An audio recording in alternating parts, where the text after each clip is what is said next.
इसलिए आपको पता होगा, धार्मिक इतिहास में ऐसे सैकड़ों उदाहरण हैं जबकि पापी क्षण भर में पुण्यात्मा हो गए हैं, और उसका कुल कारण इतना है कि शक्तियाँ बहुत थी, केवल ट्रांसफॉर्मेशन की बात थी। एक जादू का संपर्क चाहिए था, सब बदल जाएगा। अंगुलीमाल ने इतनी हत्याएं की, उसने 1000 लोग की हत्या करने का व्रत लिया। उसने 999 लोगों की हत्या करके माला पहन ली थी। उसे आखिरी आदमी चाहिए था।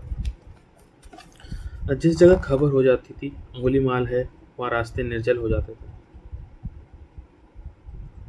क्योंकि वहाँ कौन चलता वह तो देखता ही नहीं था, विचार ही नहीं करता था। जो आया उसकी हत्या करता था। खुद बादशाह प्रसेनजीत जो था बिहार का, वो डरता था। उसकी छाती कब जाती थी कि अंगुलीमाल का नाम सुनकर उसने अब बड़े सैनिक वहां भेजे, लेकिन अंगुलीमाल पर कोई कब्जा नहीं हुआ। वो तो उस पहाड़ से निकलते थे। गांव के लोगों ने कहा, इधर मत जाइए, आप एक निहत्थे बिच्छू हैं, अंगुलीमाल हत्या कर देगा। बुद्ध ने कहा, हम तो जो रास्ता चुनते हैं उस पर चलते हैं,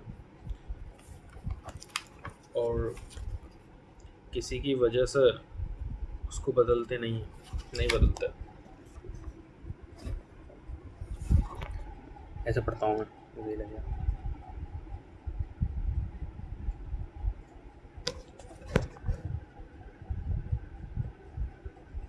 और अगर अंगुलीमाल यहाँ है तो हमारी और भी ज़रूरत हो गई है कि हम वहाँ जाएं। अब देखना ये है कि अंगुलीमाल हमें मारता है या हम अंगुलीमाल को मारते हैं। तो लोगों ने कहा, बड़ी पागलपन की बात है, आपके पास कुछ भी नहीं है, आप अंगुलीमाल को मारिएगा?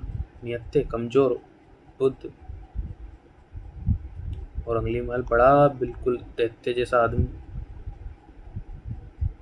बुद्ध ने कहा, अब देखना यह है कि अंगुलीमाल बुद्ध को मारता है या बुद्ध अंगुलीमाल को मारता है, और हम तो जो रास्ते चुनते हैं उस पर चलते हैं। और ये और भी सौभाग्य कि अंगुलीमाल से मिलना हो जाएगा। अनायास, हाँ, अनायास ये मौका आ गया। खुद वहां गए। अंगुलीमाल ने अपनी टेकरी पर से देखा कि एक निहत्था बिच्छू शांत रास्ते पर चल रहा था। उसने वहीं चिल्लाकर कहा कि देखो, यहाँ मत आओ, सिर्फ इसलिए कह रहा हूँ कि तुम सन्यासी हो, वापस लौट जाओ। इतनी दया आ गई तुम्हारी चाल देखकर, धीमे धीमे चले आ रहे हो, तुम लौट जाओ, आगे मत बढ़ो, क्योंकि हम किसी पर दया करके के आदि नहीं है, हत्या कर देंगे। बुद्ध ने कहा, हम भी किसी की दया करने के आदि नहीं हैं। बुद्ध ने कहा, हम भी किसी की दया करने के आदि नहीं हैं। और जहाँ चुनौती है हो, वहाँ तो सन्यासी पीछे कैसे लौटेगा। तो हम तो आते हैं, तुम भी आओ। अगली बार बहुत हैरान हुआ, यह आदमी पागल है। उसने अपना फरसा उठाया, वह नीचे उतरा। जब वो बुद्ध के पास पहुंचा तो बुद्ध से उसने कहा कि अपने हाथ से अपनी मृत्यु मोल ले रहे हो। बुद्ध ने कहा, इसके पहले कि तुम मुझे मारो, एक छोटा सा काम करो। ये जो सामने वृक्ष है, इसके 4 पत्ते तोड़ दो। उसने अपने फरसे को मारा, एक डाल तोड़ दी, और उसने कहा, ये रहे 4, क्या 4000। बुद्ध ने कहा, अब एक छोटा काम करो, इसके पहले कि तुम मुझे मारो, इनको वापस इसी दरख्त में जोड़ दो। वो आदमी बोला कि यह तो मुश्किल है। तो बुद्ध ने कहा, तोड़ना तो बच्चा भी कर देता, जोड़ना तोड़ना तो बच्चा भी कर देता, जोड़ना जो कर सके उसमें पुरुष है, उसमें पुरुषार्थ है। तुम बहुत कमज़ोर आदमी हो, तुम सिर्फ तोड़ सकते हो। तुम एक ख्याल छोड़ दो, तुम सबसे शक्तिशाली हो, बड़े शक्तिशाली हो, एक पत्ता नहीं जोड़ सकते। उसने एक क्षण गौर से सोचा। उसने कहा, यह तो जरूर है, क्या पत्ता जोड़ने का भी कोई रास्ता हो सकता है? बुद्ध ने कहा, हम उसी रास्ते पर चल रहे हैं।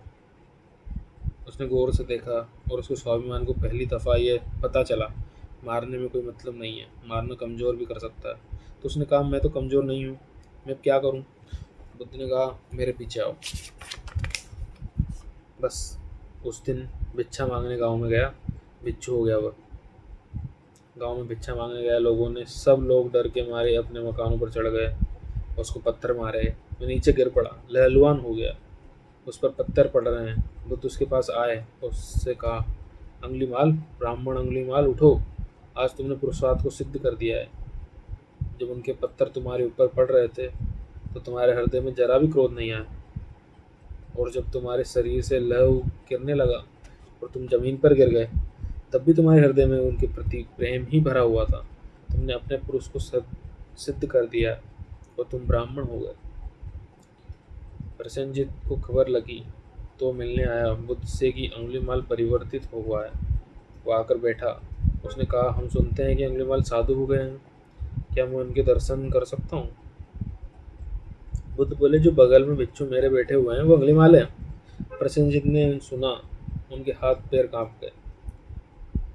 नाम तो पुराना था और डर वही था उस आदमी का। अंगुलीमाल ने कहा, मत डरो।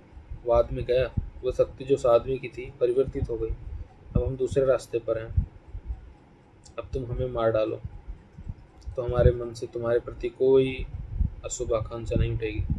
जब बुद्ध से लोगों ने पूछा कि इतना बड़ा पापी कैसे परिवर्तित हो गया, तो बुद्ध ने कहा, पाप और पुण्य का प्रश्न नहीं है, शक्ति के परिवर्तन का प्रश्न है। इस दुनिया में कोई बुरा नहीं है, इस दुनिया में कोई भला नहीं है, केवल शक्ति की दिशाएं हैं। हमारे भीतर बहुत शक्ति है। इस शरीर में, इस शरीर की शक्तियों का सृजनात्मक उपयोग।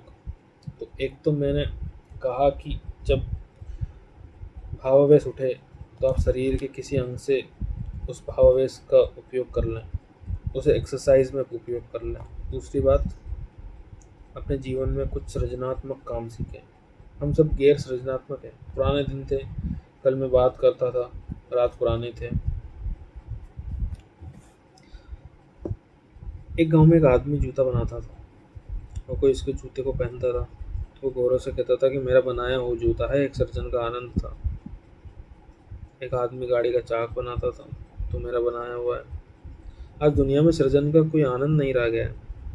अपना बनाया हुआ कुछ भी नहीं है, आपका बनाया हुआ कुछ भी नहीं है। ये दुनिया जैसी है उसमें आदमी का बनाया हुआ अब कुछ भी नहीं रह जाएगा। उसका परिणाम ये हुआ कि जो सृजनात्मक आनंद था आपका, वो विलीन हो गया है। और अगर वो विलीन हो जाएगा तो शक्तियों का क्या होगा? वो विनाश की तरफ उत्सुक होगी। स्वाभाविक शक्ति का कुछ ना कुछ होगा, या तो विनाश होगा या सृजन होगा। तो जीवन में कोई सृजनात्मक काम भी करें।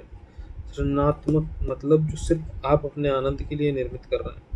एक मूर्ति बनाएं तो कोई हर्ज नहीं, एक गीत लिखें, एक गीत गाएं, एक सितार को बजाएं तो कोई हर्ज नहीं। उसे करें सिर्फ आनंद के लिए, व्यवसाय के लिए नहीं। जीवन में काम चुनें जो आपका आनंद है, जो आपका व्यवसाय नहीं है। तो आपकी बहुत सी शक्तियों का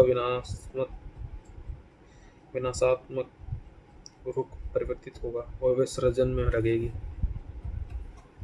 8 मिनट तक मैंने एक पेज ही पढ़ा है बस।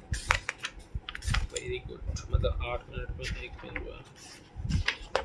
75 पेज है, 75 इंटू 8, 300 मिनट, 6 मिनट, 5 घंटे में किताब खत्म होगी। Very sad.